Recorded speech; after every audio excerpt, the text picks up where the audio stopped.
اللہ کے سامنے ہاتھ پھیلائیے، دعائیں کیجیے اللہ سے، استغفار کیجیے اللہ سے، مولا یہ ہماری کوتاہی ہے، ہماری غلطی ہے، اے اللہ ہم نے نبی کے حق کو نہیں پہچانا، ہم نبی کا دفاع نہیں کر سکے صحیح معنوں میں، اے اللہ ہمیں معاف کر دے، اور اللہ سے دعا کر کے پکا پختہ ارادہ نبی کی سیرت پر چلنے کا عزم کیجیے۔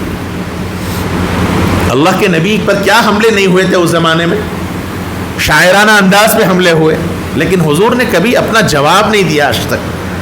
صحابہ کو منع کر دیا حضور نے، صحابہ میں کیا شعراء نہیں تھے؟ حضرت ابی ابن کعب، حضرت عبداللہ ابن رواحہ، حضرت کعب ابن مالک، حضرت حسان ابن ثابت رضوان اللہ علیہم اجمعین، یہ اپنے وقت کے پائے کے شعراء تھے، پائے کے شعراء، ان کے شعروں کا کوئی تقابل نہیں کر سکتا تھا، لیکن سوائے ان لوگوں نے مدحت کے، تعریف کے کوئی اور الفاظ نہیں کہے۔ اسلام مثبت انداز کی تعلیم دیتا ہے، وہ اگر اعتراضات کرتے ہیں تو ہم اسلام کا صحیح تعارف پیش کرنا چاہیے، یہ ضرورت ہے۔ میرے بھائیوں، میں بہت معافی کے ساتھ کہتا ہوں، ہو سکتا ہے میری بات شاید کسی کو تلخ لگے، ہم نعت بھی سنتے ہیں تو گانوں کی طرز پہ سنتے ہیں، تو کیا ہم حق نبی ادا کریں گے؟ نعت بھی ہماری آج کل اللہ معاف کرے گانوں پر ہے،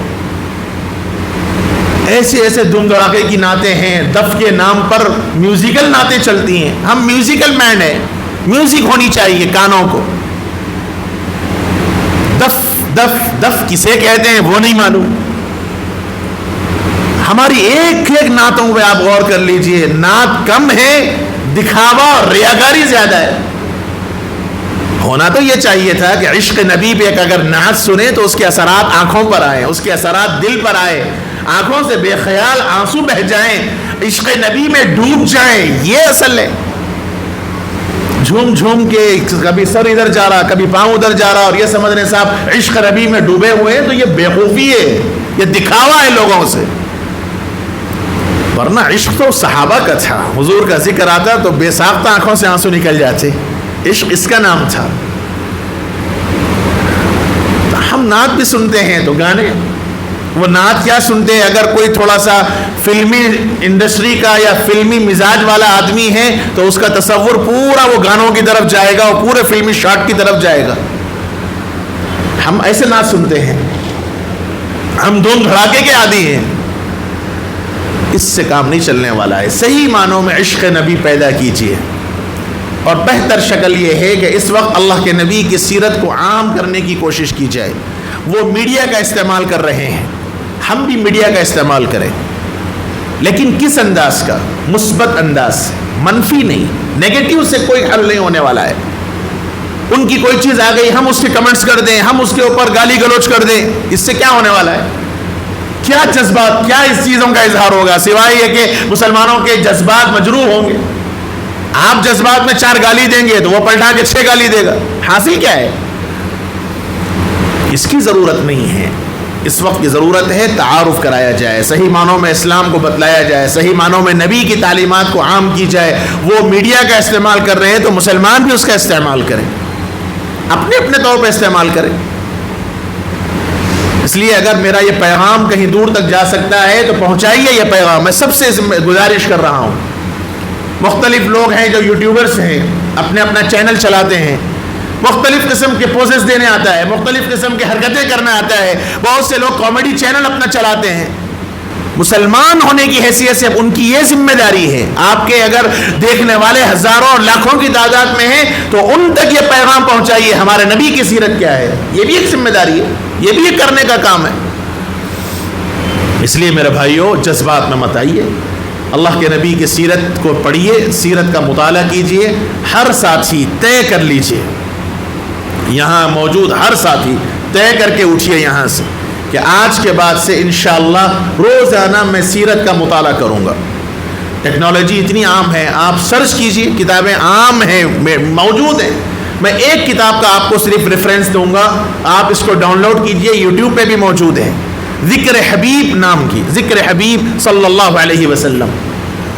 بہت مختصر، بہت آسان، بہت اچھی کتاب ہے، چھوٹی کتاب ہے، کوئی زیادہ بڑی نہیں ہے، آسان اردو ہے، رومن میں بھی آئی ہے، تیلگو میں بھی موجود ہے، انگریزی میں بھی موجود ہے۔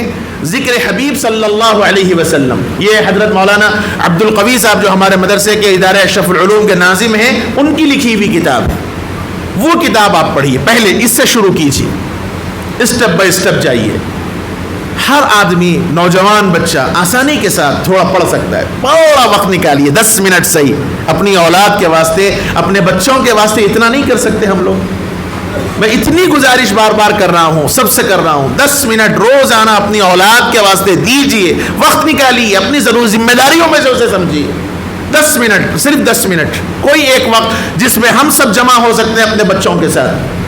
وہ سلسلہ میں نے شروع کیا تھا, الحمدللہ روزانہ ویڈیو آ رہے تھے میرے, لیکن میری اپنی نجی مصروفیات یا یہ میری اپنی کوتاہی ہے, میں پابندی سے وہ کام نہیں کر پا رہا ہوں. لیکن آپ کیجیے اللہ کے واسطے. بہتوں کا اصرار ہے. الحمدللہ ایک سلسلہ میں نے شروع کیا تھا, ترجمہ قرآن کا شروع کیا تھا. میری نااہلی ہے, میری پابندی مجھ سے نہیں ہو پا رہی. تفسیر کا سلسلہ شروع ہوا, وہ سلسلہ میرے سے رک گیا. میرے بھائیوں, اس وقت کرنے کی ضرورت ہے. 10 منٹ روزانہ اپنی نسلوں کے واسطے, اپنی اولاد کے واسطے, اپنی بیوی بچوں کے واسطے نکالیے. جو وقت آپ کے لیے سہولت والا ہے, جس میں آپ اپنے بچوں کے ساتھ بیٹھ سکتے ہیں, یہ ایک کتاب روزانہ پڑھ کے سنائیے ان کو. پڑھ کے سنائیے, چاہے ان کو سمجھ میں نہ آئے. انشاءاللہ پڑھتے پڑھتے پڑھتے ذہنوں میں الفاظ گونجیں گے. نام تو کانوں میں پڑھیں گے کم سے کم. ہمارے جنریشن کو اللہ کے نبی کی بیویوں کے نام نہیں معلوم, اولاد کے نام نہیں معلوم. اتنا تو کیجئے, ورنہ کل آقا کا کیا منہ دکھائیں ہم لوگ؟ آقا کے سامنے کیا منہ لے کر جائیں گے؟ کیا منہ سے حوض کوثر کا پیالہ مانگیں گے؟ اور کس منہ سے آقا کی سفارش کو امیدوار ہوں گے؟ 10 منٹ صرف روزانہ 10 منٹ اپنی نسلوں کے واسطے نکالیے, اور یکسوئی کے ساتھ بیٹھ کے اس کتاب کا مطالعہ کیجئے. سامنے, سب کے سامنے پڑھیے. انشاءاللہ اس کے تجربات محسوس